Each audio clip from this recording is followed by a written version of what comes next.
ৰাজ্যৰ লাখ লাখ দৰিদ্ৰ লোকৰ বাবে ভাল খবৰ। ৰাজ্যত দৰিদ্ৰৰ বাবে সম্পূৰ্ণ বিনামূলীয়া হ'ব চিকিৎসা সেৱা। দৰিদ্ৰ লোকে চিকিৎসাৰ নামত এটকাও খৰচ কৰিব নালাগে। আয়ুষ্মান কাৰ্ড নাথাকিলেও লাভ কৰিব বিনামূলীয়া চিকিৎসা সেৱা। সকলো চিকিৎসা মহাবিদ্যালয়ৰ অধ্যক্ষলৈ নিৰ্দেশনা মুখ্যমন্ত্ৰী হিমন্ত বিশ্ব শৰ্মাৰ। দৰিদ্ৰ সীমাৰেখাৰ তলৰ সকলে পাব সম্পূৰ্ণ বিনামূলীয়া চিকিৎসা। আয়ুষ্মান ভাৰত, আয়ুষ্মান অসম কাৰ্ড নাথাকিলেও লাভ কৰিব বিনামূলীয়া চিকিৎসা। দৰিদ্ৰ সীমাৰেখাৰ তলত থকা কোনো লোকে চিকিৎসাৰ নামত এটকাও খৰচ কৰিব নালাগে। ঘোষণা মুখ্যমন্ত্ৰী হিমন্ত বিশ্ব শৰ্মাৰ।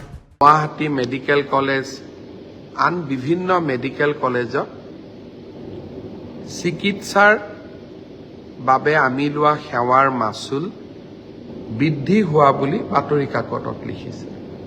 দৰাচলতে যোৱা ২০-২২ বছৰ ধৰি অসমৰ চিকিৎসা মহাবিদ্যালয়ত আমি এটা টকাও মাচুল বঢ়োৱা নাছিলোঁ। এই ২০-২২ বছৰত সকলো ফালৰ পৰা খৰচ বাঢ়িছে। সেইবাবে আমি অকণমান মাচুল মেডিকেল কলেজবিলাকক বঢ়াবৰ কাৰণে অনুমতি দিছোঁ। কিন্তু তাতো মই কৈছোঁ যে আপোনালোকে তাতহে বঢ়াব য'ত নেকি দুখীয়া মানুহৰ ক্ষতি নহয়। যোৱা দুদিন আগতে মই মেডিকেল কলেজৰ প্ৰিন্সিপালসমূহকো মাতিছিলোঁ আৰু তেওঁলোকক মই আৰু এটা নিৰ্দেশ দিছোঁ যে দৰিদ্ৰতাৰ সীমাৰেখাৰ তলত থকা লোকসকলে যাতে এটা টকাও খৰচ কৰিব নালাগে। আয়ুষ্মান ভাৰত, আয়ুষ্মান অসম কাৰ্ড দুখনটো থাকিবই। কাৰোবাৰ যদি এই দুখন কাৰ্ড নাথাকে তথাপিতো যদি তেওঁলোকক বিনামূলীয়া চিকিৎসা কৰিব লাগে, আপোনালোকে বিনামূলীয়া চিকিৎসা কৰি দিব। আৰ্তজনৰ লগত আৰু দৰিদ্ৰজনৰ লগত আমি সদায় থিয় হৈ থাকিম।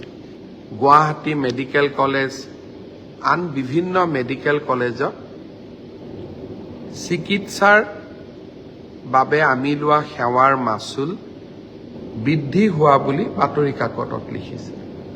দৰাচলতে যোৱা ২০-২২ বছৰ ধৰি অসমৰ চিকিৎসা মহাবিদ্যালয়ত আমি এটা টকাও মাচুল বঢ়োৱা নাছিলোঁ।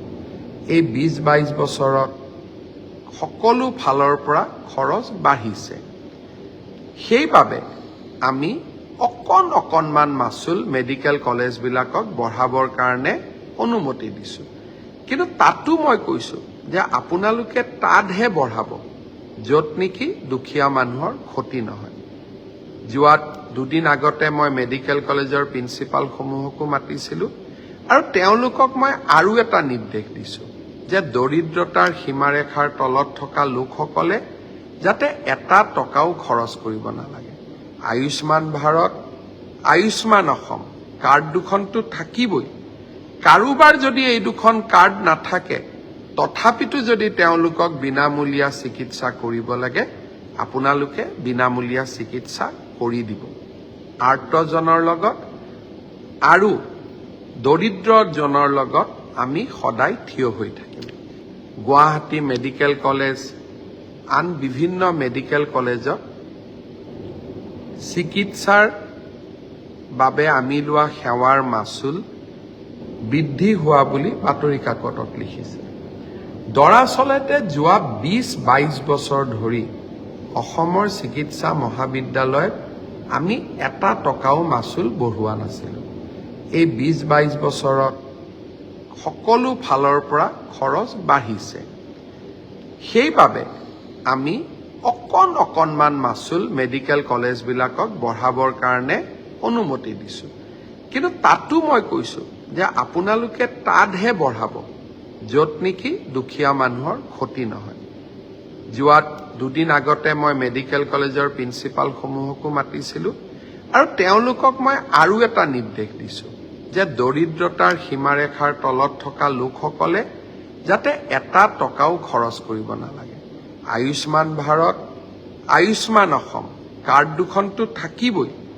কাৰোবাৰ যদি এই দুখন কাৰ্ড নাথাকে তথাপিতো যদি তেওঁলোকক বিনামূলীয়া চিকিৎসা কৰিব লাগে, আপোনালোকে বিনামূলীয়া চিকিৎসা কৰি দিব। আৰ্তজনৰ লগত আৰু দৰিদ্ৰজনৰ লগত আমি সদায় থিয় হৈ থাকিম। News desk, Surpathar plus.